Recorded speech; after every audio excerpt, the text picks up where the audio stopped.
اعوذ باللہ من الشیطان الرجیم بسم اللہ الرحمن الرحیم اللہم صلی علی سیدنا و مولانا محمد وعلی آل سیدنا و مولانا محمد و صحابہ سیدنا و مولانا محمد مبارک وسلم صلی اللہ علیہ. پروگرام علم عالم پاکستان سمیت تمام ایشیا ممالک اور پوری دنیا میں جہاں جہاں دیکھا جا رہا ہے تمامی ناظرین کو اور اسٹوڈیو میں موجود تمامی حاضر کو محمد اجاد بشیر کی طرف سے نہایت خلوص ادب اور چاہتوں برات السلام علیکم ورحمۃ اللہ وبرکاتہ. مکہ مکرمہ وہ عظیم الشان شہر ہے کہ جناب آدم علیہ الصلوۃ والسلام جنت سے جب اس دنیا میں تشریف لاتے ہیں تو روایات میں ملتا ہے کہ سب سے پہلے مکہ مکرمہ کے عظیم الشان اس دھرتی پر اللہ تبارک و تعالیٰ نے کو جلوہ افروز فرمایا. زمین پر خانہ خدا، زمین پر عبادت کے لیے جب آدم علیہ الصلوۃ والسلام نے رب کریم سے یہ ارشاد فرمایا کہ جنت کا وہ عظیم الشان سما کہ جس میں میں تمہاری عبادت کرتا تھا، کہ جس میں رکوع و سجود ہوتے تھے، کہ جس میں آپ کی اور آپ کی بڑائی بیان کرنے کے لیے فرشتے ہوتے تھے، وہ عبادت کا جو سما ہے میں اس دنیا میں بھی چاہتا ہوں کہ یہاں پہ ہو، کوئی ایسا گھر ہو کہ جس میں اپنے مالک کو یاد کروں. اے میرے رب کریم میں آپ کو یاد کروں. تو رب کریم نے یہ حکم فرمایا کہ اے آدم کہ شہر مکہ میں وہاں پہ خانہ خدا یعنی کہ میرے گھر کی تعمیر شروع کیجیے. اس کے بعد جب حضرت آدم علیہ السلام نے وہ عظیم الشان گھر بنایا تو پھر یہ سلسلہ چلتا رہا. جناب حضرت ابراہیم علیہ السلام نے پھر وہاں پہ ان کے پورے خاندان نے وہاں پہ تبلیغ کا کام کیا. اس کے بعد جناب حضرت اسماعیل علیہ السلام کے دور میں بھی وہاں پہ اللہ تبارک و تعالیٰ کے عظیم الشان اس گھر میں لوگ آتے رہے، اس کا طواف کرتے رہے، رب کریم کی عبادت کرتے رہے. شروع میں وہاں پہ جھونپڑیاں تھیں، چھوٹے چھوٹے گھر تھے، لیکن جب حضور صلی اللہ علیہ وآلہ وسلم اس دنیا میں تشریف لاتے ہیں، اسلام کا بول بالا ہوتا ہے، حضور نبی کریم صلی اللہ علیہ وسلم نے اس خانہ خدا کی اصل پہچان جو تھی دنیا کے سامنے رکھی، اسلام کے سامنے رکھی کہ اے میرے بندو، اے اللہ تعالیٰ کی مخلوق، اے بنی نوع انسان، کہ یہ جو خانہ خدا ہے اس میں رب کریم کی عبادت کی جاتی ہے. اگر طواف کیا جاتا ہے کہ رب کریم کے لیے طواف کیا جاتا ہے، رب کریم کو محفوظ خاطر رکھتے ہوئے اس کو حاضر ناظر جان کے اس کی عبادت کی جاتی ہے، نہ کہ یہاں پہ بتوں کی پوجا کی جائے. تو حضور صلی اللہ علیہ وسلم نے گویا ہمیں یہ بتا دیا کہ یہ کوئی عام شہر نہیں ہے، یہ کوئی عام مقام بھی نہیں ہے، یہ تو وہ مقام ہے کہ جس میں اللہ تبارک و تعالیٰ کے حبیب جناب حضرت ابراہیم علیہ السلام جو اللہ تعالیٰ کے بہت پیارے دوست ہیں، یہ ان کی سنتوں کو تازہ کیا جاتا ہے اور ان کی جو اہلیہ تھی ان کی سنتوں کو تازہ کیا جاتا ہے. حج کیا ہے؟ حج وہ عوامل کا مجموعہ ہے کہ جس میں جناب ابراہیم علیہ السلام اور ان کی جو اہلیہ جناب حضرت حاجرہ سلام اللہ علیہ کہ ان کی جو عوام تھے، جو ان کی جو ایسے عوامل تھے کہ جن کی یاد کو اللہ تبارک تعالیٰ نے آج تک محفوظ رکھا ہوا ہے اور کہ سنت سمجھ کے آج بھی امت محمدیہ صلی اللہ علیہ وآلہ وسلم جو وہاں پہ جو لوگ جاتے ہیں، خانہ خدا میں لوگ جاتے ہیں، وہاں پہ عبادت کرتے ہیں، گویا کہ اللہ تعالیٰ کو اپنے ان ولیوں کی، اپنے ان نبیوں کی، اپنے ان بندوں کی، اپنے محبوب بندوں کی وہ ادائیں اتنی پسند آئی ہیں کہ جو رہتی دنیا تک تعصب قیامت تک جتنے بھی جہاں پہ لوگ آئیں گے، جتنے بھی مسلمان ہوں گے، گویا کہ اس کو حج قرار دیا، عظیم الشان عبادت قرار دیا. تو آج کا پروگرام بھی علم عالم آپ دیکھ رہے ہیں اور آج کے پروگرام جو ہمارا موضوع سخن ہے عظمت بیت اللہ، رب کریم کے اس عظیم الشان کی عظمت کیا ہے. تو اس کے اوپر بات چیت کرنے کے لیے اسٹوڈیو میں جو میرے مہمانان گرامی موجود ہیں، میں سب سے پہلے ان کا تعارف کراتا چلوں. میرے ساتھ جناب ملک پاکستان کے عظیم الشان اسکالر، معروف مشہور مذہبی اسکالر، خطیب پاکستان، مفتی پاکستان جناب حضرت علامہ مفتی اشتیاق احمد قریشی صاحب. السلام علیکم ورحمۃ اللہ وبرکاتہ. وعلیکم السلام ورحمۃ اللہ. خوش آمدید کرتے ہیں مزاج گرامی. الحمدللہ اللہ تعالیٰ خوشیاں عطا فرمائے. ان کے ساتھ تشریف رکھتے ہیں جناب حضرت علامہ مفتی صاحبزادہ مسکین رضا قاسمی صاحب. السلام علیکم ورحمۃ اللہ وبرکاتہ. مزاج گرامی اللہ تعالیٰ خوشیاں عطا فرمائے. مفتی صاحب سے آج کا اس سیشن کے جو پہلے ہم جاننا چاہیں گے کہ خانہ کعبہ کیسے بنا اور اس کی تعمیر میں کیا کیا عوامل شامل تھے اور مقصد کیا تھا. جی مفتی صاحب. بسم اللہ والصلاۃ والسلام علی رسول اللہ، اما بعد فاعوذ باللہ من الشیطان الرجیم. بسم اللہ الرحمن الرحیم. ان اول بیت وضع للناس للذی ببکۃ مبارکا وہدی للعالمین فیہ آیات بینات مقام ابراہیم. آمنت باللہ صدق اللہ العظیم. سب سے پہلے پروفیسر اعجاز بشیر صاحب آپ کا اور آپ کی پوری ٹیم کا بہت شکریہ کہ آپ نے ایک نئے موضوع کے ساتھ ہمیں مدعو کیا اللہ کریم ہماری اس بیٹھک کو اپنی بارگاہ میں قبول فرمائے۔ آمین۔ آپ نے جو سوال فرمایا کہ کعبۃ اللہ کی تعمیر، بیت اللہ کی تعمیر کیسے ہوئی، حدیث پاک میں اور قرآن کریم میں قرآن نے اس کو سب سے پہلا گھر قرار دیا ہے۔ ماشاء اللہ۔ فرمایا ان اول بیت وضع للناس الذی ببکۃ مبارک وہدی للعالمین، جو مکے میں سب سے پہلا گھر بنا گیا وہ ہے کعبۃ اللہ، بیت اللہ۔ سبحان اللہ۔ اور یہ ہے کیا؟ فرمایا یہ برکت والا ہے، یہ امن والا ہے، اور تمام لوگوں کے لیے، تمام مسلمانوں کے لیے یہ مرکز ہے اور رحمت کی جگہ ہے۔ سبحان اللہ۔ حدیث پاک کے اندر آتا ہے کہ جس وقت اللہ رب العالمین نے اس کعبۃ اللہ کو بنانے سے پہلے پوری زمین پر پانی پانی تھا، اور وَكَانَ عَرْشُهُ عَلَى الْمَاءِ، اللہ کا جو عرش تھا وہ پانی کے اوپر تھا، اللہ۔ پانی کی سطح پر تھا۔ اور حدیث پاک میں یہ بھی ہمیں ملتا ہے کہ 2000 سال پہلے زمین بننے سے یہ کعبۃ اللہ ایک ٹیلے کی نما تھا، پانی کے اندر ایک اٹھی ہوئی جگہ تھی جہاں کعبۃ اللہ آج بنا ہے۔ اور آسمان کے اندر اللہ رب العالمین نے فرشتوں کے لیے، جو فرشتے رب کی عبادت کرتے تھے آسمان بالا پر، انہوں نے عرض کیا یا اللہ کوئی ایسی جگہ ہو جہاں ہم تیری عبادت کریں اور تیرا ذکر کریں۔ تو اللہ تعالیٰ نے عرش کے کنگروں کے نیچے زبرجد سے ایک جگہ بنائی جس کا نام رکھا گیا بیت المعمور، بیت المعمور، جو آسمانی، جس کو کعبہ کہا جاتا ہے، آسمانی مسجد ہے۔ اس کعبے کے اندر اللہ رب العالمین کے آسمان کے رہنے والے فرشتے عبادت کرتے، وہاں ذکر کرتے، وہاں رب کی یاد کرتے۔ تو جو زمین پہ یعنی نیچے جو پانی پہ آنے والے فرشتے تھے، انہوں نے عرض کی یا اللہ یہ جو آسمان والوں کے لیے بنایا ہے تو ہمارے لیے بھی کوئی نیچے ایک ایسا مقام ہو، کوئی ایسی جگہ ہو جہاں ہم تیری عبادت کریں۔ تو اللہ رب العالمین نے جہاں آج کعبہ ہے سب سے پہلے اس جگہ فرشتوں کو حکم دیا کہ یہاں اس ٹیلے کے نما جو پانی کے اندر اٹھا ہوا ایک جگہ تھی جہاں کعبہ تعمیر تھا، اس کے ارد گرد فرشتے عبادت کرتے۔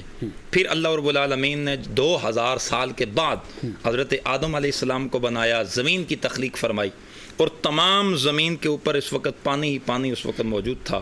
اور جس جگہ پر آج کعبہ موجود ہے، اللہ رب العالمین نے سب سے پہلے جو زمین بنائی یہاں سے بنائی۔ سبحان اللہ۔ ابتدا جو زمین کی ہوئی یہ کعبۃ اللہ والی جگہ سے ہوئی۔ پانی کے اوپر جاگ بنتی گئی، حدیث میں آتا ہے، تو ہر طرف وہ جاگ اکٹھی ہوتی گئی، وہ مضبوط ہوتی گئی اور مٹی اور زمین بنتی گئی۔ جو سب سے پہلے زمین پر جگہ بنی ہے وہ یہ جگہ تھی جہاں آج کعبۃ اللہ ہے۔ سب سے پہلے کعبۃ اللہ کی تعمیر فرشتوں نے کی، یاقوت اور سفید مرجان سے اس کعبۃ اللہ کو بنایا۔ تمام کے تمام فرشتے حضرت آدم علیہ السلام کی پیدائش سے 2000 سال پہلے یہاں طواف جاری تھا۔ واہ واہ۔ آج تو طواف کرنے کے لیے ہم جاتے ہیں، ہمارے لیے ہر طرح کی سہولت بھی موجود ہے۔ اس دور میں سب سے پہلے یہاں اس کعبۃ اللہ کا طواف فرشتوں نے شروع کیا۔ تو پھر 2000 سال کے بعد حضرت آدم علیہ السلام جب دنیا میں تشریف لائے تو اللہ رب العالمین نے حکم دیا کہ اے میرے آدم از سر نو اس کعبۃ اللہ کی تعمیر کیجئے۔ تو آپ کے ساتھ فرشتے بڑے بڑے وزنی پتھروں کو اٹھا کر لاتے، کعبے کی تعمیر کی گئی، اور کعبہ 4 مرتبہ بنا۔ ایک روایت میں آتا ہے 5 مرتبہ، ایک روایت میں آتا ہے کہ 4 مرتبہ۔ جو کعبۃ اللہ کی تعمیر سب سے پہلی مرتبہ فرشتوں نے کی، پھر دوسری مرتبہ کعبۃ اللہ کی تعمیر جناب حضرت آدم علیہ السلام نے کی، اور طواف کعبہ اس وقت بھی جاری تھا۔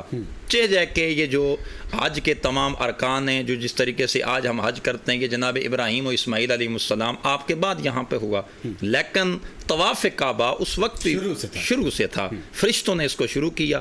جس وقت جناب آدم علیہ السلام نے اس کو بنایا، یہ چلتا گیا، کرتے کرتے کرتے کرتے حضرت نوح علیہ السلام کا دور آیا۔ جس وقت طوفان نوح آیا تو طوفان نوح میں اس کعبۃ اللہ کی عمارت کو آسمان پہ اٹھا لیا گیا۔ اللہ۔ تو یہ ہر طرف پانی پانی پھیل گیا، پوری زمین ختم ہو گئی۔ پھر جناب حضرت نوح علیہ السلام کے بعد اللہ نے دوبارہ اس دنیا کو آباد فرمایا جناب حضرت نوح علیہ السلام کی۔ اسی لیے حضرت نوح علیہ السلام کا لقب بھی ثانی آدم ہے کہ آپ کے ذریعے سے دوبارہ زمین آباد ہوئی، آپ نے تعمیر فرمایا۔ اور چوتھی مرتبہ امام حضرت سیدنا ابراہیم علیہ السلام، حضرت اسماعیل علیہ السلام، دونوں باپ اور بیٹے نے اس کو تعمیر کیا، اور 5ویں مرتبہ حضور علیہ السلام نے اس کو تعمیر فرمایا۔ تو یہ تعمیر کعبہ کا سلسلہ شروع ہوا۔ پھر کعبہ جب بن گیا اس کے بعد یہ بیت اول قرار دے دیا گیا، اور اس کعبۃ اللہ کو رب نے یہ عزت اور مقام عطا فرمائی۔ فرمایا ومن داخل دخلہ کان آمنا، جو اس میں داخل ہو جائے گا وہ امن والی جگہ میں آ جائے ماشاءاللہ، گا۔ یہ امن والی جگہ ہے، صرف انسانوں کے لیے ہی نہیں بلکہ حیوانوں کے لیے، جانوروں اور چرند اور پرند کے لیے بھی اللہ نے یہاں امن بنا دیا اور امن کی جگہ رکھ دی ہے۔ ماشاءاللہ، شاندار بیان مفتی صاحب کا کہ قرآن مجید سے اور حدیث مبارکہ سے اس چیز کا پتہ چلتا ہے کہ عظیم الشان شہر مکہ جو برکتوں والا شہر ہے، یہ امن والا شہر ہے، یہ خوشیوں والا شہر ہے کہ لوگ اپنے ساتھ گناہوں کے انبار لے کے جاتے ہیں۔ جب وہاں سے واپسی کا سفر سے باندھتے ہیں، اس سفر میں وہ نہ صرف اللہ تعالیٰ ان کی گناہ کو جلا کے رکھ دیتا ہے بلکہ برکتیں، بخششیں، خوشیاں، رحمتیں اپنے ساتھ لے کے آ رہے ہوتے ہیں۔ اسی لیے کہتے ہیں کہ جو لوگ وہ سفر، عظیم الشان سفر کرنے کے بعد اپنے ملک میں، اپنے گھروں میں پہنچتے ہیں تو لوگ ان سے گلے ملتے ہیں۔ کیوں گلے ملتے ہیں؟ کہ ان کے ساتھ رحمتیں ہوتی ہیں، ان کے ساتھ بخششیں ہوتی ہیں۔ ہمارے ساتھ ہیں جناب حضرت علامہ مفتی صاحبزادہ مسکین رضا قاسمی صاحب۔ جاننا چاہیں گے کہ حضرت ابراہیم علیہ السلام نے جب خانہ کعبہ بنایا تو بنانے کے بعد جو آواز لگائی، کہتے ہیں کہ جس چیز نے وہ آواز سنی، لبیک کہا، تو رب کریم تا صبح قیامت تک ان لوگوں کو وہاں پہ ضرور بلائے گا۔ تو وہ آواز کیسی تھی؟ تو وہ آواز کس نے سنی؟ آپ ذرا ہماری رہنمائی فرمائیں اس معاملے۔ بسم اللہ الرحمن الرحیم وللہ علی الناس حج البیت من استطاع الیہ سبیلا آمنت باللہ صدق اللہ مولانا العظیم۔ سب سے پہلے محترم پروفیسر محمد اعجاز بشیر صاحب، آپ کا اور آپ کی پوری ٹیم کا اور روز چینل کے پورے پینل کا شکریہ ادا کرتا ہوں بہت شکریہ کہ جنہوں نے اس عظیم موقع پر اور عظیم عنوان پہ گفتگو کرنے کا موقع فراہم کیا ہے۔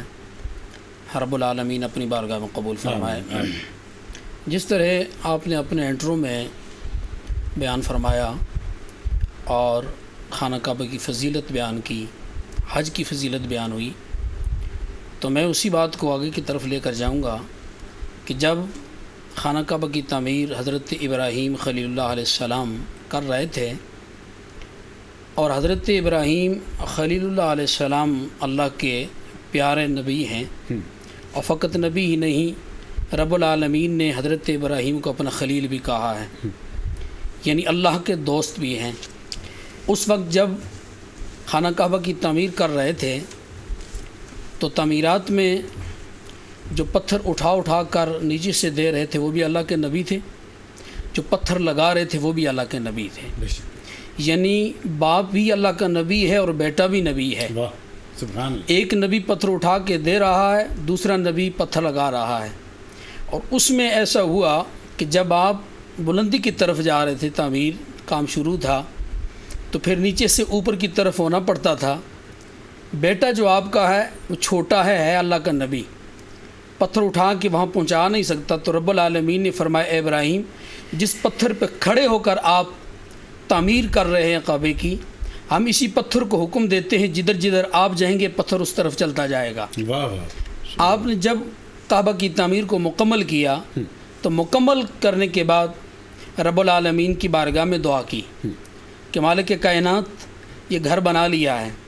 اس طرح مثال کیجئے، اگر دنیا میں رہ کر کوئی اپنا گھر تعمیر کرتا ہے، نیا گھر بناتا ہے، جب گھر مکمل ہو جاتا ہے اس کو دائیں سے بھی دیکھا جاتا ہے، بائیں سے بھی دیکھا جاتا ہے، آگے سے بھی پیچھے سے بھی، دیکھنے والے چیک کرتے ہیں کہ اس کے اندر جو مٹیریل لگا ہے وہ کیسا ہے اور گھر کیسا تیار ہوا ہے۔ پھر قربان جاؤں اس گھر سے جو اللہ کا گھر ہے، تو بنانے والا نبی ہے، اس نبی نے جب دیکھا گھر تیار ہوا، دائیں اور بائیں سے دیکھنے لگے، دیکھ کر خوش ہوئے، خوش ہو کر رب العالمین کی بارگاہ میں عرض کرنے لگے مالک کائنات تیرا گھر میں نے تیار کر دیا ہے اور اس گھر کو آباد کرنے والا بھی بھیج دے۔ تو جب اپنے ہاتھ اٹھا کر رب العالمین کی بارگاہ میں دعا کرنے لگے تو مالک کائنات نے اس دعا کو قبول فرمایا، ربنا وابعث فیہم رسولا منہم۔ عرض کی مالک کائنات یہ گھر تو بن گیا، اس کو آباد کرنے والا بھی کوئی ہو۔ وہاں سے جو آپ کی آواز تھی، آواز سننے والے جو اپنی مانگ کے شکم میں موجود تھے انہوں نے بھی آواز سنی ہے، جو ظاہری تھے انہوں نے بھی آواز سنی ہے، اور جس کے کانوں تک وہ آواز ایک مرتبہ پہنچی، اللہ نے زندگی میں اسے ایک مرتبہ اپنے گھر کی زیارت نصیب فرمائی ہے۔ پھر جس نے 2 مرتبہ سنی ہے، اللہ نے اسے 2 مرتبہ حج کی سعادت نصیب فرمائی ہے۔ اسی طرح جس نے 3 مرتبہ سن کر لبیک کہا ہے تو مالک کائنات نے اسے قبول کرتے ہوئے 3 مرتبہ حج کی سعادت نصیب فرمائی ہے۔ یہ ان کے اپنے نصیب کی بات ہے۔ اور آواز سنی کس کس نے ہے، یہی میں عرض کر رہا ہوں آپ سے کہ ماں کے پیٹ میں جو تھا اس نے بھی آواز سنی ہے۔ اس وقت جو روحیں دنیا میں حاضر نہیں تھی ان روحوں نے بھی سنا ہے، یعنی زمین سے لے کر آسمان تک یہ آواز سنی گئی ہے۔ آپ کے ذہن کے اندر یہ خیال ہوگا آسمان تک رہنے والی دنیا یعنی ملائکہ نے کیسے سنی، وہاں تک بھی آواز پہنچتی ہے۔ اس طرح کہ حالیہ دنوں کے اندر یا چند سالوں کے پہلے جب کورونا کا دور تھا تو حج کرنے کے لیے لوگ جا رہے لیکن پابندی بہت زیادہ تھی، پھر عمرے کے لیے پابندی تھی ظاہرین کے لیے۔ تو اس وقت ہم نے بھی دیکھا، الیکٹرانک میڈیا نے بھی دیکھا، سوشل میڈیا کے اندر بھی یہ بات رہی ہے کہ اس وقت جب طواف کرنے والا کوئی نہیں تھا، پابندیاں لگ چکی تھیں، تو رب العالمین نے پرندوں کو بھیج دیا تھا طواف کرنے کے لیے۔ اس سے پتہ چلا حضرت ابراہیم علیہ السلام کی آواز پرندوں تک بھی پہنچی ہے، ان کی آواز ہر زیرو تک پہنچی ہے، جس تک پہنچی اللہ نے اسے سعادت نصیب فرمائی ہے۔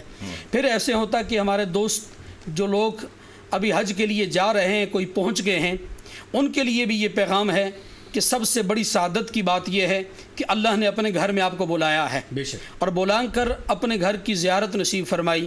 تو پھر رب العالمین نے یہ شان رکھی اپنے گھر کی کہ جو بندہ ایک نگاہ سے جو ہی پہلی نگاہ پڑتی ہے خانہ کعبہ پہ تو رب العالمین اس کے گناہوں کو معاف فرما دیتا ہے۔ اس طرح معاف فرماتا ہے مالک کائنات، حتیٰ کہ اس کے گناہ ایسے معاف ہوتے جیسے آج ہی وہ دنیا میں آیا ہے، آج ہی اس کا جنم دن ہے، اس طرح گناہوں سے وہ دھل جاتا ہے، پاک ہو جاتا ہے۔ تو ایک ایک طواف کرتے وقت رب العالمین اس کے 70,000 صغیرے گناہوں کو معاف کرتا رہتا ہے۔ یہ شان ہے کعبہ کی۔ اور پھر حضرت ابراہیم علیہ السلام کی آواز، جو ہی آپ نے آواز دی تو سننے والوں نے سنی۔ تو پہلے حضرت ابراہیم علیہ السلام نے رب کی بارگاہ میں عرض کی، مولا یہ گھر تو میں نے بنا لیا ہے، اس کے دائیں بائیں مجھے عبادی نظر نہیں آتی، دور دراز تک نگاہ اٹھا کے دیکھا کچھ نظر نہیں آتا، کون آئے گا؟ تو رب العالمین نے فرمایا میرے خلیل آواز دینا کام تیرا ہے، یہاں تک بندوں کو پہنچانا کام میرا ہے۔ ابراہیم تیری آواز دینے کی دیر ہے، دیکھنا بندے کیسے پہنچتے ہیں۔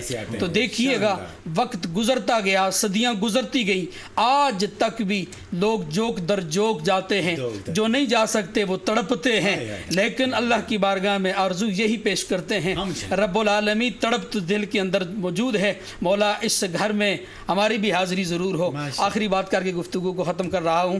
تو حضرات محترم، جب یہ کہا مالک کائنات نے حج کو فرض کیا تو اس وقت حضور نبی کریم صلی اللہ تعالیٰ علیہ وسلم آپ کے دل کے اندر یہ خیال ہے، میرا تخیل یہ کہتا ہے، حضور نے فرمایا عرض کی ہوگی رب العالمین تو نے حج تو فرض کیا ہے لیکن رہنے والے پاکستان میں بھی رہتے ہیں، رہنے والے میرے غلام ہندوستان میں بھی رہتے ہیں، رہنے والے میرے امتی غریب بھی ہیں، ان میں سے کون استطاعت رکھے گا آنے کی؟ کوئی آ نہیں سکے گا، فرض تو ہو چکا ہے۔ تو رب العالمین نے فرمایا محبوب آپ کی زبان سے جو لفظ نکل گئے ہیں ہم اس کو قبول کرتے ہیں۔ قبول کر کے جبرائیل کو بھیج دیا تھا، اے جبرائیل امین چلے جاؤ، جا کر میرے محبوب کو یہ بتا دو وَلِلَّهِ عَلَى النَّاسِ حِجُّ الْبَيْتِ مَنِ اسْتَطَاعَ إِلَيْهِ سَبِيلًا، یہ نہیں کہ ہر کسی پہ فرض ہے، فرض اس پہ ہے جو استطاعت رکھتا ہو، جو اخراجات پورے کرتا ہو، اس کے لیے ہم نے حج کو فرض کیا ہے۔ اس لیے حضور کے جو غریب غلام ہیں وہ یہاں بیٹھ کر آرزو رکھتے ہیں لیکن میرا اللہ ان کی آرزو کو قبول کرتا ہے۔ مولا پھر بھی توفیق عطا فرماتا ہے اپنے گھر میں جانے کی، اپنے گھر میں جانے کی توفیق عطا فرماتا ہے۔ جب اللہ تعالیٰ کے کرم ہو جاتا ہے تو راہیں بن جاتی ہیں، جب رب کریم کی نگاہ رحمت ہوتی ہے تو بند دروازے کھل جاتے ہیں، جب انسان کی تڑپ ہوتی ہے تو بلاوا آ ہی جاتا ہے۔ تو بلاوا کن کی لوگوں کو آتا ہے؟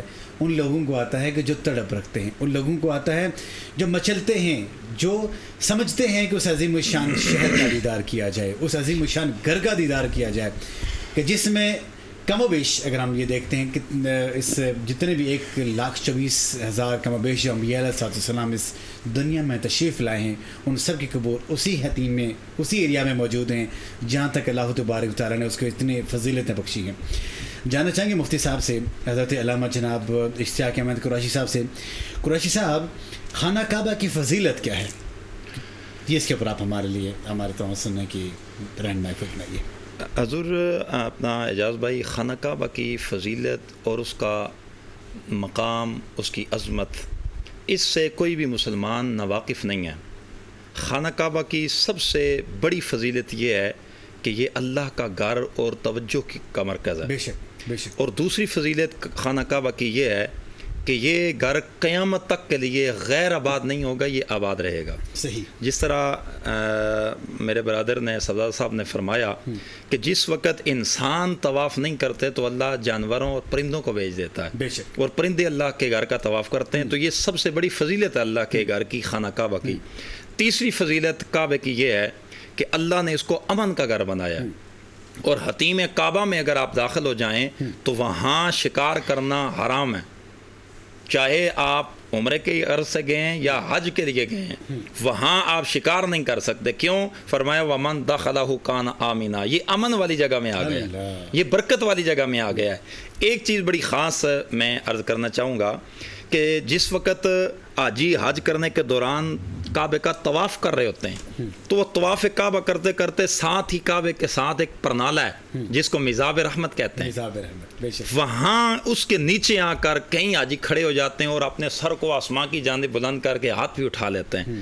جب ان حاجیوں سے سوال کیا جائے کہ یار یہ کعبۃ اللہ کا طواف کر رہے ہو تو یہاں اس پرنالے کے نیچے تم کیا کر رہے ہو, وہ کہتے ہیں کہ وہاں یہ علماء نے لکھا ہے اور یہ بالکل بات پکی اور سچی ہے کہ حدیث پاک میں ہے, علماء محدثین نے اس کو بیان کیا, بڑے بڑے ائمہ طاہرین نے اس کو بیان کیا کہ یہ جو میزاب رحمت ہے یہاں سے اللہ کی خاص رحمت نازل ہوتی ہے. واہ سبحان. اور وہ جو پرنالہ لگا ہوا ہے وہاں سے حضرت امام جلال الدین سیوطی نے بیان فرمایا, اس کے علاوہ حضرت قاضی ایاز مالکی نے بیان فرمایا, آپ کے علاوہ امام ابن حجر نے بیان فرمایا, فرماتے ہیں یہ وہ جگہ ہے جہاں انسان گناہوں کا بوجھ لے کر جائے, اللہ رب العالمین ایک گناہ بھی نہیں رہنے دیتا, وہاں سے وہ پاک اور صاف ہو کر نکلتا ہے.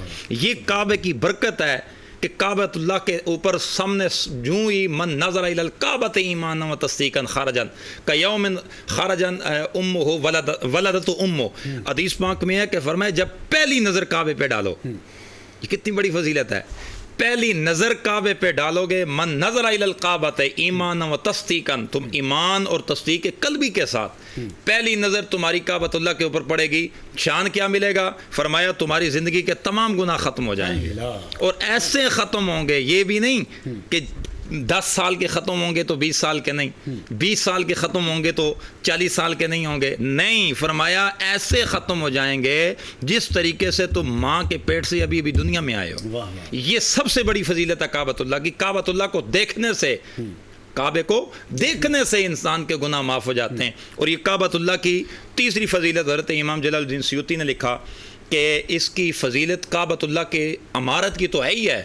حضرت امام مجاہد رحمۃ اللہ تعالیٰ علیہ کا قول ہے, آپ فرماتے ہیں کہ دوران زمانہ جاہلیت کے اندر, یہ بڑی خاص بات میں آپ کے لیے یاد کر رہا ہوں, زمانہ جاہلیت کے اندر اگر کسی انسان کے وہاں مکے میں رہنے والے لوگوں میں ان کے بچوں کے اندر کسی کے گھر میں کوئی بچہ نابینا پیدا ہو جائے یا کوئی بچہ گونگا پیدا ہو جائے, وہ کرتے کیا؟ اس کو کعبۃ اللہ میں لے آتے, اور جو کعبۃ اللہ کے تالے کی چابی ہے اس چابی کو اس کے منہ میں پھیرتے, اللہ تعالیٰ اس کو زبان عطا کر دیتا. اگر کسی کے گھر میں بچہ کوئی اندھا پیدا ہوتا ہے تو یہ کعبۃ اللہ کے تالے کی چابی کو اس کی آنکھوں کے اوپر پھیر دے, اللہ اسے نظر عطا کر دیتا. تو بھائی کعبۃ اللہ تو دور کی بات ہے, کعبے کے ساتھ لگا ہوا دروازہ ہے, پھر دروازے کے ساتھ آگے کنڈی ہے, کنڈی کے ساتھ جا کے تالا ہے, پھر تالا بھی نہیں, تالا کھولنے والی چابی ہے. ذرا دیکھیے کتنا جناب من, ایک تو انڈائریکٹ برکت ہے نا, ایک تو بالکل جناب ڈائریکٹ, یہ تو ڈائریکٹ برکت ہے, ایک انڈائریکٹ برکت دیکھیے کہ کعبے کے ساتھ لگا ہوا دروازہ, پھر دروازے کو لگا ہوا کنڈا, کنڈے کو لگا ہوا تالا, تالا کھولنے والی چابی, اس کو رب اتنی فضیلت دے دیتا ہے کہ گنگے کے منہ میں لگے اسے اللہ زبان دے دے, اندھے کی آنکھوں میں لگے اللہ اس کو آنکھیں عطا کر دے. تو اس سے بڑی فضیلت اور کعبۃ اللہ کی اور کیا ہو سکتی ہے کہ یہ انسانوں کے, مسلمانوں کے لیے مرکز گاہ ہے. اور حضرت ابراہیم علیہ نبینا علیہ الصلوۃ والسلام نے جس طرح قبلہ علامہ صاحب بیان فرما رہے تھے, آپ کی دعاؤں کا ذکر فرما رہے تھے, تو اللہ کے پیغمبر جناب ابراہیم نے ایک دعا اور بھی مانگی تھی کعبے کے پاس کھڑے ہو کر. دعا مانگی, ربنا انی اسکنت من ذریتی بواد غیر ذی زرع عند بیتک المحرم ربنا لیقیموا الصلاۃ فاجعل افئدۃ من الناس. یا اللہ میں اپنی اولاد کو یہاں وادی بیابان میں چھوڑ کے جا رہا ہوں. پروردگار تو اپنے پھلوں کا رزق انہیں عطا کر، لوگوں کے دل ان کی طرف مائل کر اور انہیں نمازی بنا. یہ 3 دعائیں اللہ کے پیغمبر کی. پہلی کہ انہیں نمازی بنا، دوسرا انہیں اپنے پھلوں کا رزق عطا کر، اور تیسرا لوگوں کے دل ان کی طرف مائل کر. یہ 3 چیزیں آپ کعبۃ اللہ کے پاس جائیں اعجاز بھائی، کسی پورے دنیا میں آپ گھوم جائیں، کسی ملک میں بھی آپ کو وہ پھل نہیں ملے گا.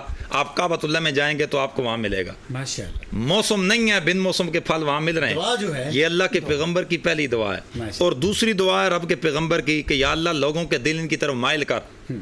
اب پاکستان ہو، جاپان ہو، افغانستان ہو، پوری دنیا کے بسنے والے مسلمان ان کے دل تڑپ رہے ہوتے ہیں کعبۃ اللہ کے دیدار کے لیے کہ یار کب وہ وقت آئے کہ میں بھی کعبے کی وہ رونقیں، کعبے کی وہ بہاریں دیکھوں، کعبے کا دیدار کروں. اور تیسری دعا اللہ کے پیغمبر نے یا اللہ یہاں کے رہنے والوں کو نمازی بنا. اور وہ سعودی عرب کی حکومت یا باقی لوگ جو کریں نہ کریں لیکن نماز وہ 5 ٹائم کی وہاں پڑھیں گے، کعبۃ اللہ کے اندر پڑھیں گے. ماشاءاللہ شاندار گفتگو مفتی صاحب کی. اور پروگرام علم و علم میں یہاں پہ وقت ہو جاتا ہے چھوٹے سے وقفے کا. ہمارے ساتھ رہیے. السلام علیکم ورحمۃ اللہ وبرکاتہ.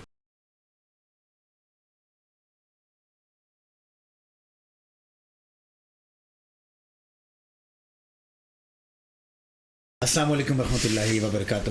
پروگرام علم و علم آپ دیکھ رہے ہیں، اور پروگرام میں یہاں پہ ہم شامل کرتے ہیں نعتیہ کلام. اور ہمارے ساتھ جناب حضرت علامہ مفتی صاحبزادہ مسکین رضا قاسمی صاحب آقا صلی اللہ علیہ وآلہ وسلم کی حضور گلہائے عقیدت.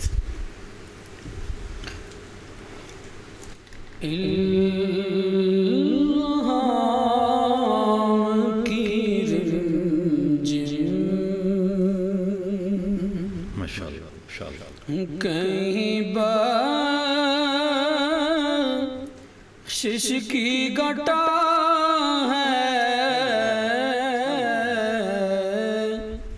یہ دل کا نگر ہے کہ مدینے کی فضا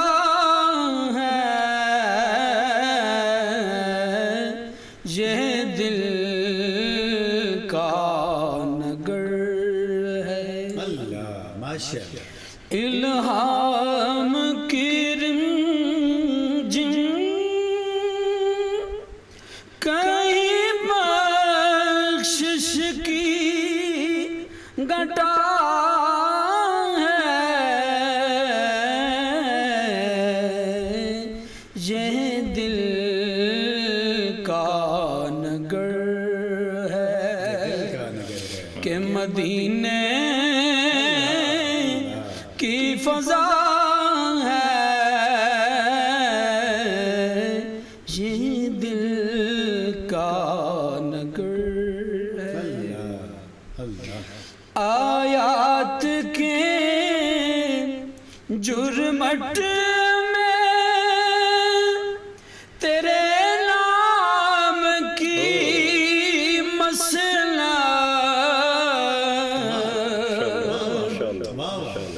آیات کے جرمٹ میں آقا تیرے نام کی مسئلہ لفظوں کی انگوٹھی میں لفظوں کی انگوٹھی نگینہ سا جڑا ہے لفظوں کی انگوٹھی میں. اس کلام کا قطع ہے بخشش تیرے آبرو کی طرف دیکھ رہی ہے بخشش تیرے آبرو کی طرف دیکھ رہی ہے، محسن تیرے دربار میں چپ چاپ کھڑا ہے،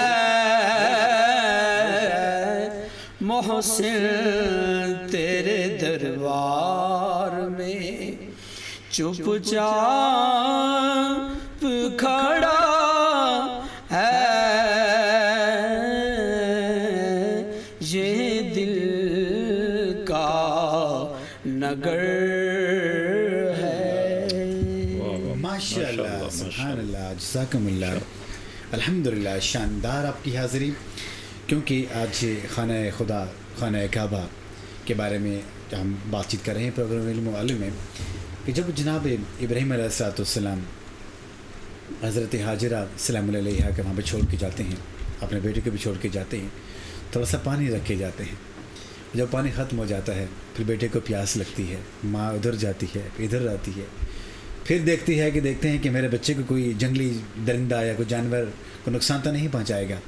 اس طرح میں جب وہ پلٹ کے آتی ہیں تو وہاں پہ نہر ابول اٹھتی ہے، اس کی پھر وہاں جب پلٹ کے آتی ہیں دیکھتے ہیں وہاں پہ پانی آ رہا ہوتا ہے، اور اتنا پانی ہے کہ وہ اس کو سمیٹنے کی کوشش کرتی ہیں، اور حضور صلی اللہ علیہ وسلم سے پوچھا گیا کہ وہ اگر پانی کے آگے جو چھوٹا سا بند اگر نہ باندھتی تو وہ پانی پوری دنیا میں پھیل جاتا، لیکن انہوں نے پانی کے وہاں پہ روکا، اس لیے زمزم کا۔ تو ان کی یہ جو جتنے بھی اعمال تھے، جتنے عوامل تھے، ان کو حج کا درجہ دیا گیا۔ تو مفتی صاحب سے جاننا چاہیں گے کہ حج ہے کیا، اور حج شروع کب ہوا، اس کے اوپر روشنی ڈالیے۔ جی اعجاز بھائی، حج نام ہے اللہ کے پاک پیغمبروں کی یادوں کا، اللہ کے پیارے محبوبوں کی اداؤں کا۔ سبحان اللہ۔ حج کو اگر آپ ہم ٹیکنیکلی اس پر غور کریں نا کہ حج کیا ہے، حج شروع ہوتا ہے طواف سے، طواف کر کے آپ احرام باندھ کے پھر آپ طواف کرتے ہیں، یہاں سے ابتدا ہو جاتی ہے حج کی۔ پھر اس کے بعد مقام ابراہیم ہے، حجرہ اسود کا بوسہ ہے، پھر آپ جناب مطاف کی طرف جاتے ہیں، پھر منا میں جاتے ہیں، عرفات کی وادی میں جاتے ہیں، آپ زمزم پیتے ہیں، صفا مروہ کی صحیح کرتے ہیں، ان چیزوں کا نام ہے حج۔ اور یہ حج کے عظیم رکن ہیں، ان کو رکن اعظم کہا جاتا ہے۔ اگر طواف کی طرف جائیں تو علامہ صاحب نے بیان کر دیا ہے کہ ابتدائے حج طواف ہے، تو طواف نام ہے حضرت ابراہیم خلیل اللہ کے دیکھنے کا۔ اللہ کے پیغمبر نے گھر بنایا، گھر بنا کے گھوم کے دیکھا، دیکھ کے کعبۃ اللہ کے سامنے آئے، پھر ہاتھ اٹھائے رب کی بارگاہ میں، یا اللہ یہاں جو بھی آئے گا وہ کرے گا کیا؟ آواز تو نے مجھے حکم دے دیا ہے، میں نے آواز جبل ابو قبیس پہ کھڑے ہو کر لگا دی ہے، تمام کی تمام مشرق مغرب والوں نے، تمام ماں کے پیٹوں میں بچوں نے، عالم ارواح میں روحوں نے بھی سن لیا ہے، اب آ کر یہاں کریں گے کیا؟ جو آئیں گے وہ کریں گے کیا؟ اللہ کی طرف سے آواز آئی، میرے خلیل جو کام تو نے کیا ہے۔ اللہ، یا اللہ میں تو گھر دیکھنے کے لیے گھوما ہوں ماشاءاللہ، کہ میں نے بنایا کیسا بنایا، سجایا کیسا سجایا، چڑھایا کیسا چڑھایا، تو یہ کام آواز آئی، میرے پیارے پیغمبر تیری اس ادا کو بھی ہم مرنے نہیں دیں گے، یہ ادا بھی زندہ رہے گی، قیامت تک کے لیے باقی رہے گی۔ پھر آگے بڑھیے، آگے ساتھ ہی مقام ابراہیم ہے، اور یہاں ہر حاجی کے لیے لازم اور ضروری ہے، یہ حج کا ایک رکن ہے کہ یہاں 2 رکعت نماز نوافل پڑھو مقام ابراہیم کے سامنے۔ اور مقام ابراہیم کیا ہے؟ کیا یہ پتھر ہے، اور یہ پتھر مقام ابراہیم یہ اللہ کے پیغمبر کے قدموں سے لگ گیا۔ سبحان اللہ۔ تو جو چیز یہاں میں ایک چیز چھوٹی سی عقیدے کی بھی جملہ آپ کی اس چینل کی وساطت سے عرض کرتا چلوں کہ جو چیز رب کے محبوبوں کے قدموں سے لگ جائے اللہ اس کو بھی زندہ رکھتا ہے، اللہ وہ قیامت تک کے لیے۔ اب یہ جو مقام ابراہیم ہے یہ قیامت تک کے لیے باقی ہے، اور اس مقام ابراہیم کے اندر اللہ کے پیغمبر جناب ابراہیم کے قدم لگے ہوئے ہیں۔ یہاں میں 2 منٹ آپ سے زیادہ لینے کی التجا کروں گا کہ میں چونکہ بات اس طرف آ گئی ہے تو میں عرض کر دیتا ہوں۔ حضرت ابراہیم خلیل اللہ کے میرا سوال ہے پوری دنیا کے علماء سے، کیا اللہ کے پیغمبر کے قدم اسی مقام ابراہیم پہ لگے ہیں؟ 110 سال اللہ کے پیغمبر ابراہیم کی زندگی ہے، تو آپ مکے کے اندر بھی رہے، آپ شام میں بھی رہے، آپ جناب اپنا یمن میں بھی رہے، تو کیا ساری زندگی ایک پتھر پہ کھڑے رہے اس لیے قدم لگے ہیں؟ نہیں۔ آگے سے جواب آپ والا ہی آئے گا؟ نہیں. نو کا جواب آئے گا. نہیں بھائی 110 سال میں رب کے خلیل آگے پیچھے جاتے رہے، آتے رہے، دائیں بائیں ادھر ادھر جاتے رہے، ہر پتھر پہ قدم آپ کے لگتے رہے، لیکن اس قدم کے اندر پیوست کیوں ہوئے؟ اس پتھر کے اندر آپ کے قدم. اس کی وجہ یہ ہے کوئی جواب نہیں دے سکے گا، مڑ تڑ کے پھر عاشقوں کے پاس آنا پڑے گا. اللہ عاشق کہیں گے کہ حج نام ہے یار کی اداؤں کا، تو اللہ کے پیغمبر جناب ابراہیم علیہ السلام مقام ابراہیم پہ کھڑے، جس وقت رب کی رحمت کا دریا دیکھا جوش و کرم کے اوپر ہے، رب کے خلیل کے ہاتھ اٹھے، یا اللہ اب گھر بنوا دیا ہے تو گھر کا مالک بھی بھیج دے. اللہ ربنا وبعث فیہم، صلی اللہ علیہ صاحب نے کہہ دیا کہ ربنا وبعث فیہم رسولا منہم، یا اللہ ان میں ہم میں سے ایک رسول بھیج جو اس گھر کو سجانے کے لیے آئے.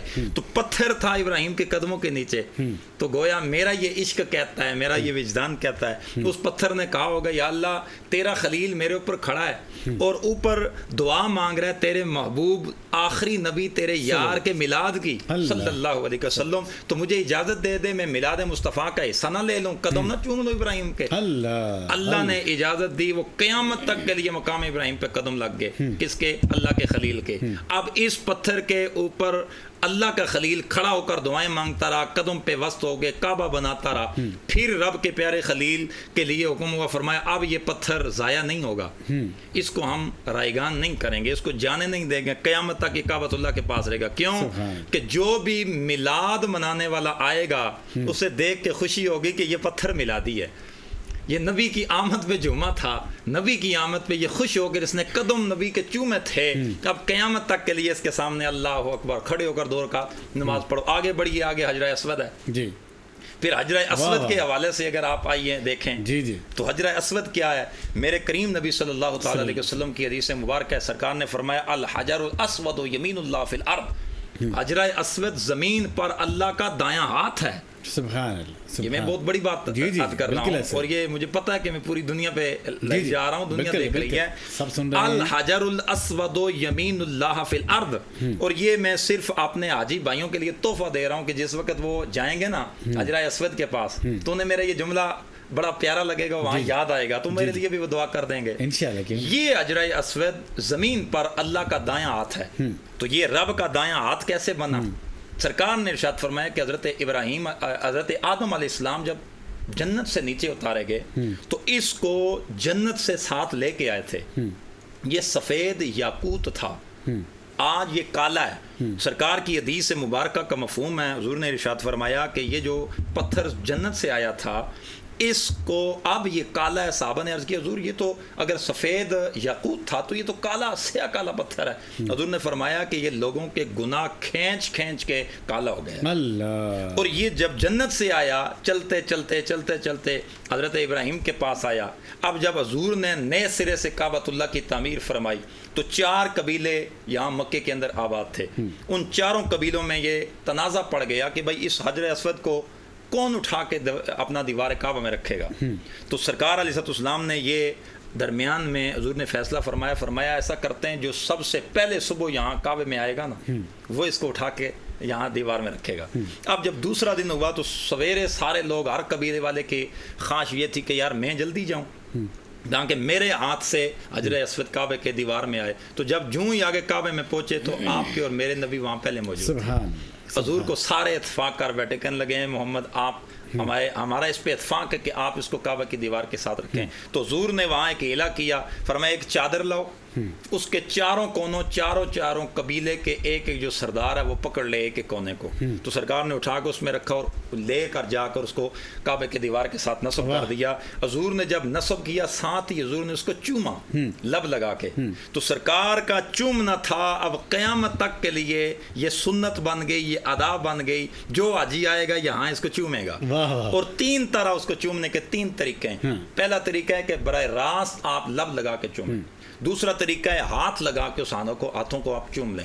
تیسرا طریقہ دور سے استلام کرنا اس کو کہتے ہیں، دور سے استلام کر کے اس طرح یوں کر کے آپ ہاتھ چوم لیں. یہ 3 طریقے ہیں. سرکار نے فرمایا روز قیامت اس حجرہ اسود کو اللہ کریم 2 آنکھیں عطا کرے گا.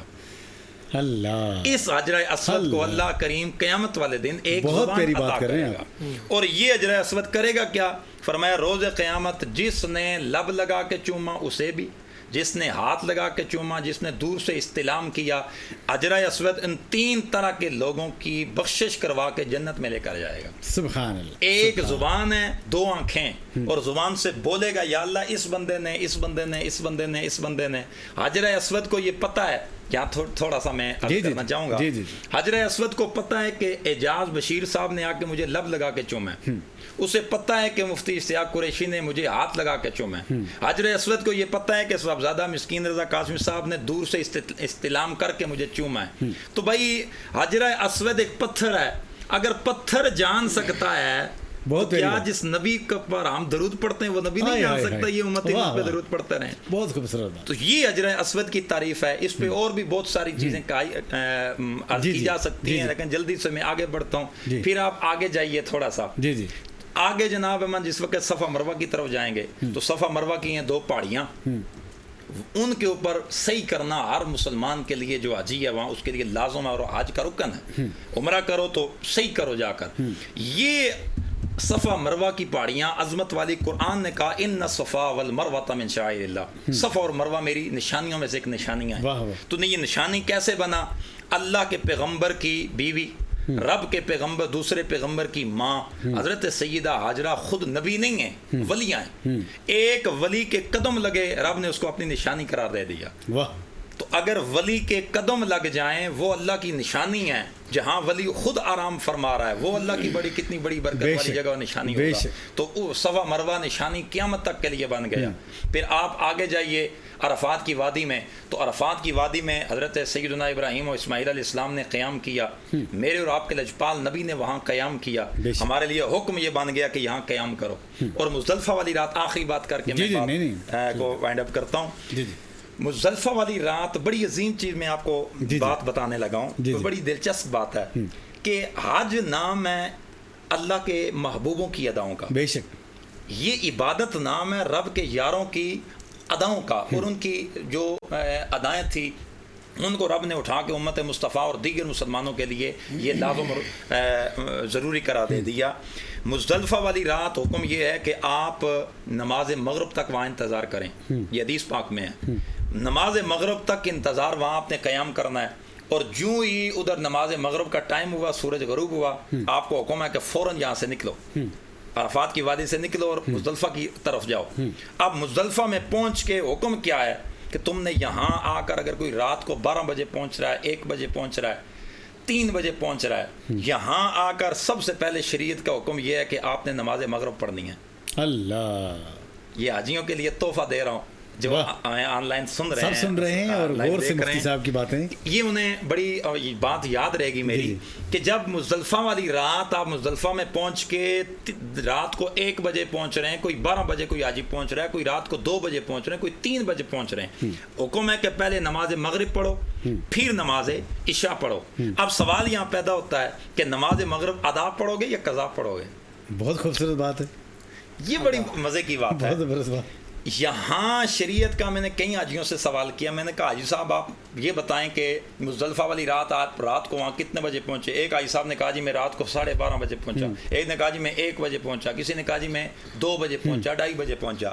ہم نے ان سے سوال کیا کہ آپ یہ بتائیں کہ وہاں نماز مغرب ادا پڑی تھی یا قضا پڑی تھی؟ انہوں نے کہا جی ادا پڑی، ہم نے ادا پڑی ہے۔ میں نے ایک حاجی صاحب سے پوچھا، میں نے کہا حاجی صاحب یہ 1 بجے ادا پڑھنے کا ٹائم ہے، رات کو 1 بجے نماز مغرب ہے، بھائی کون سی ادا ہے؟ ادا نہیں ہے۔ رات کو 2 بجے کون سی ادا ہے؟ لیکن شریعت کے سامنے یہاں کہنا پڑے گا چپ کر میرے علی تھے جانی بولن دے، بس یہ شریعت ہے بالکل، اور یہ مصطفیٰ کا بنایا ہوا قانون ہے، یہ اللہ کا بنایا ہوا قانون ہے، یہ کسی مولوی یا پیر کا بنایا قانون نہیں ہے۔ یہاں ہمارے ذہن کے ڈنگوسلے نہیں چلیں گے، یہاں شریعت مطہرہ کو دیکھا جائے گا، یہاں اصول شریعت دیکھے جائیں گے۔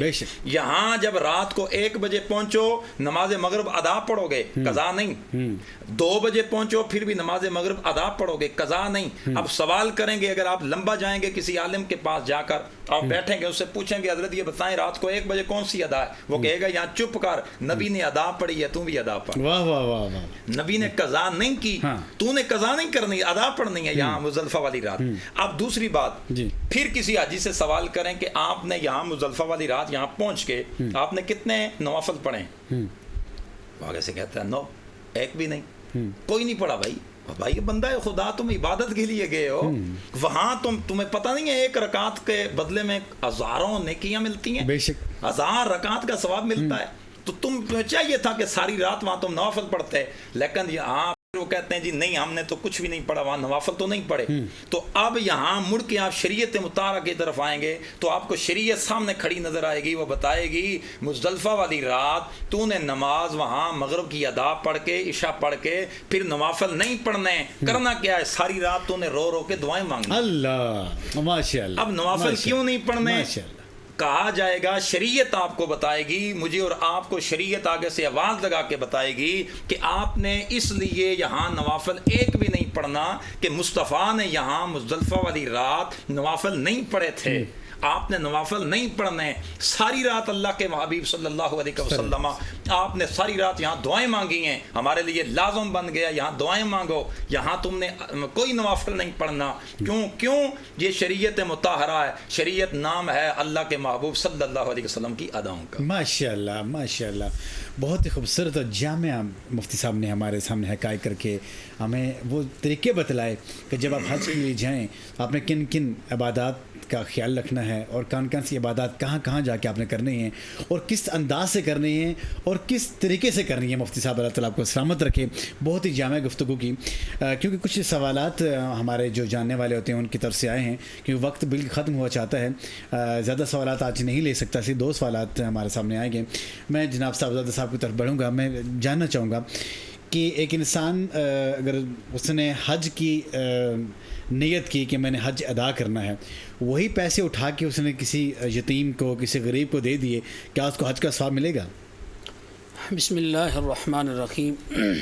اعجاز بھائی ایسے ہے کہ جس نے یہ تیاری کی ہے پورا سال، اس نے اپنا اماؤنٹ اکٹھا کیا ہے اس وجہ سے کہ میں نے حج کرنا ہے، لیکن اپنے پڑوس میں دیکھا ہے کہ کوئی ایسے نادار ہیں کہ جن کی ضروریات زندگی پوری نہیں ہو رہی، وہ مفلس ہیں، غریب ہیں. تو ان کا جب سوال اس بندے تک پہنچتا ہے تو اس وقت اسے چاہیے یہ کہ اس کی مفلسی کو دور کرے. سب سے پہلے اللہ اس وقت اپنے پڑوس میں اس غریب کو اس کا بھلا کرنے کی دیر ہے، رب العالمین اسے حج کا ثواب عطا فرماتا ہے. ماشاءاللہ ماشاءاللہ. اور اسی ضمن میں اسی کے ساتھ ریلیٹڈ ایک واقعہ آپ حضرات کے سامنے رکھنا چاہتا ہوں کہ یمن کے اندر ایک موچی تھا جو جوتیوں کا کام کرتا تھا. اس نے اپنی ساری زندگی کی جو جمع پونجی اس کے پاس تھی، جوتیاں اس نے ٹھیک مرمت کرتا تھا. اس مرمت کے عوض میں جو اسے اس وقت کے دور میں جو پیسے ملتے تھے، جو اماؤنٹ اس کا تھا، اس نے جمع کر کے وقت قریب آیا اس نے حج کے لیے پیسے اپنے جمع کروائے. میں نے حج میں جانا ہے. تو جمع کروانے کے وقت اس کے ذہن کے اندر یہ خیال تھا کہ اس مرتبہ ضرور میں حج کروں گا، رب العالمین کے گھر کا دیدار بھی ہوگا اور مدینۃ المنورہ میں آقا دو جہاں صلی اللہ علیہ وسلم کی روضہ اطہر کی زیارت بھی ہوگی.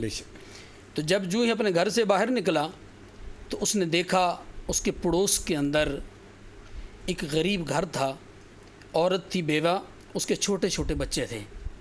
جو ہی اس کے چھوٹے چھوٹے بچوں کو دیکھا تو بچوں کے رونے کی آواز آنے لگی. تو وہ اس وقت کا وہ شخص وہاں پہنچا. اس نے جا کے دیکھا، اس عورت سے پوچھا بچے کیوں رو رہے ہیں؟ اس نے کہا بھوک کی وجہ سے رو رہے ہیں، بھوک ہے، افلاس ہے، کچھ بھی نہیں ہے ہمارے ہاں. تو میں ان کو چپ کرانے کی کوشش کر رہی ہوں، یہ چپ نہیں کر رہے. اللہ. لیکن بہانے بنا کر سامنے میں نے برتن رکھا ہوا ہے آگ میں جس میں کچھ سالن وغیرہ تیار کرتی ہوں. اس برتن کے اندر میں نے پتھر ڈالے ہوئے ہیں. میں نے کہا بیٹا آپ رک جائیں، گوشت بن رہا ہے. لیکن یہ بچے چپ نہیں کر رہے. پھر مجبوری سے میں فلاں جگہ پہ گئی ہوں، ایک جانور میں نے دیکھا ہے جو مردار تھا. میں نے اس کا حرام جانور کا کہ جسم سے میں نے گوشت کاٹ کے لایا ہے اور یہ گوشت پکا کے بچوں کو دے رہی ہوں، اس لیے کہ بچے میرے خاموش ہو جائیں گے، پیٹ کی آگ ان کی بجھ جائے گی. تو اس وقت اس حضرت نے کہا ایسے نہ کرو، اس طرح کرو، میرے گھر آ جاؤ، میرے پاس جو اماؤنٹ ہے، جو پیسے ہیں اس وقت کے دور کے، آپ لے جاؤ، ان کے لیے حلال گوشت لے کر آؤ. اپنے سارے پیسے اٹھائے، جو جمع پونجی تھی اس عورت کو دے دی. اس نے گوشت حلال لے کر آ کر بچوں کو پکا کے دیا، کھلایا ان کو. بچے سیر ہو کر کھا گئے، پھر بچے سو گئے، تو اس نے حج کو کینسل کر دیا اس جگہ پہ. کس کو دیکھ کر؟ ضروریات افلاس کو دیکھ کر، اس غریب کی کو. ادھر اس نے یہ عمل کیا تو ادھر لوگ حج کے لیے پہنچ چکے تھے. جو ہی حج کے لیے لوگ قافلہ در قافلہ پہنچ چکا، حج کے ارکان ادا ہو رہے ہیں.